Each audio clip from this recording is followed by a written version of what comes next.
everybody, it is April and I am here with a new video, and today what I want to do is I want to go over Silhouette Studio version 4. Now I am working on a MacBook Pro and I have the Business Edition. I have seen the Windows version of Silhouette Silhouette Studio, the Designer Edition, and they are very similar. I think the only difference that I saw was there is a little button on the menu on the right hand side at the very bottom where I think I have a few more options and it might be arranged a little differently. And this is just an overview of where things are in this new edition. I'll be doing some more detail-oriented videos on how to accomplish specific tasks later on. So the first thing you see when you open the new version of the Silhouette Studio is a different screen.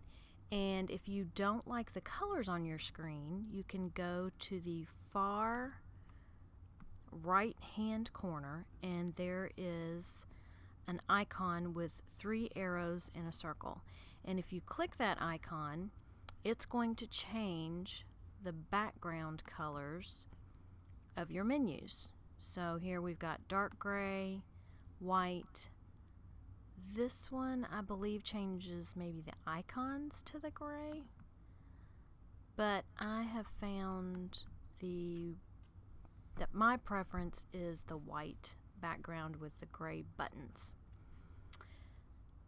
Let's see, the mat looks the same.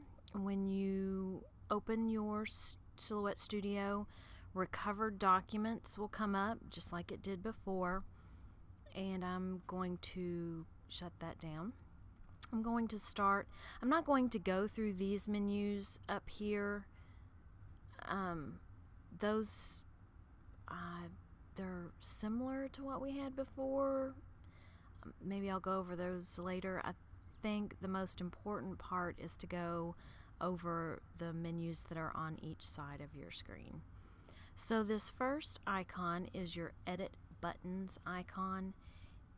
Edit points icon, and that is when you have shapes and you want to use those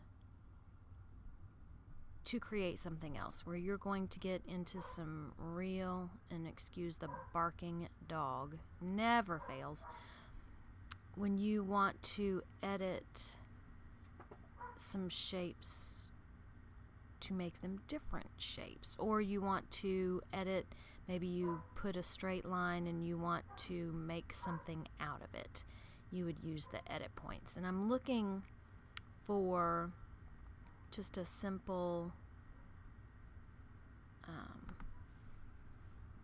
image so that I can show you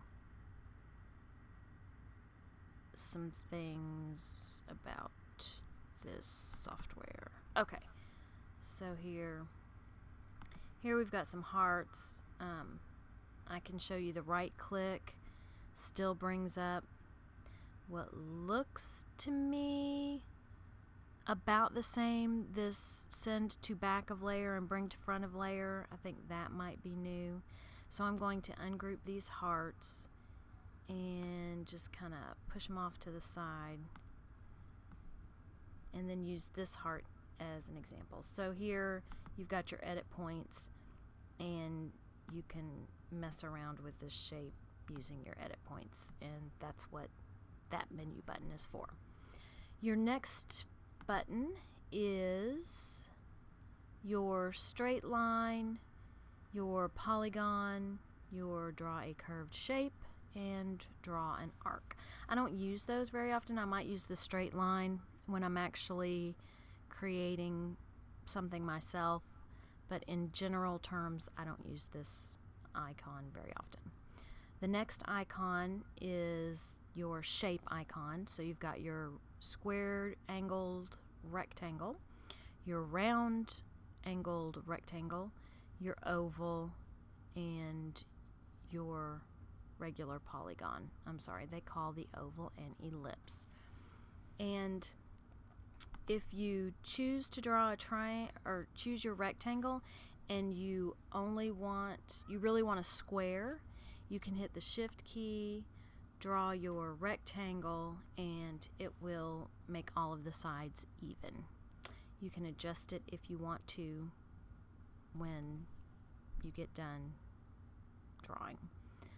For some reason, all my shapes come up in blue. I've had students who have the designer edition and their shapes come up in red. I'm assuming there's a default somewhere.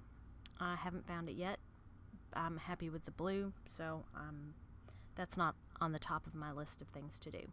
When you choose to draw an ellipse, the same thing happens. Normally it's going to be an oval, but if you hit your Shift key, sorry about that.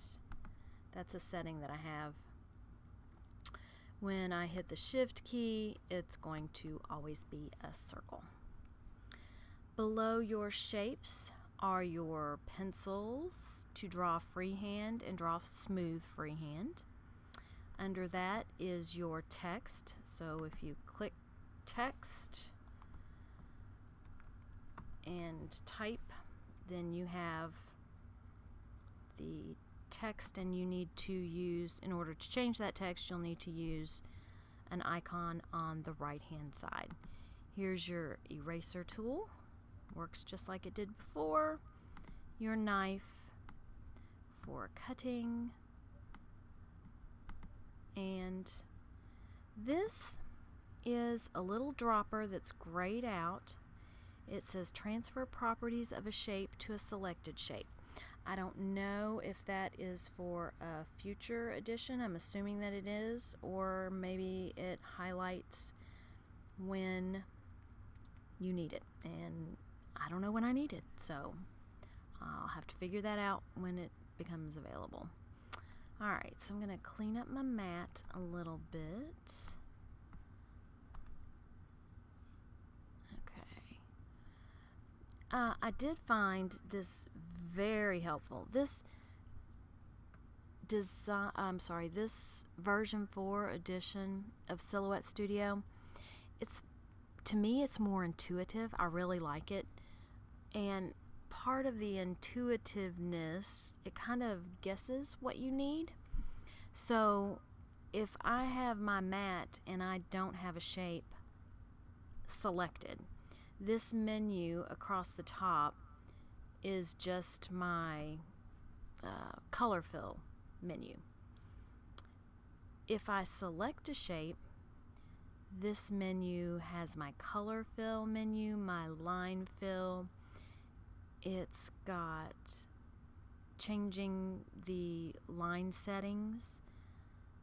It's got the scale. You can open the scale window, but it also has part of what's in the scale menu here, where I can change the width and height of my object right up here. I don't have to go select a menu to find it and change it. I can move on the axis, and I'm not sure if you can change what menu items appear across the top. I'm kind of happy with what's here, so I'm not really worried about changing it. Here's your offset, here's your weld, here's your send to the back, move to the front, and then your group and ungroup are also up here. They're grayed out because I haven't selected more than one object. If I select more than one object, then my group function becomes available. And then if you click the X, it's going to make it go away. So that's pretty cool. I do like that functionality. Alright, so let's go ahead. Oh look, and when I have this item selected, transfer properties of a shape to a selected shape. So that is available, it just doesn't become highlighted until you could use it. So I'll have to check that out and figure out what that is.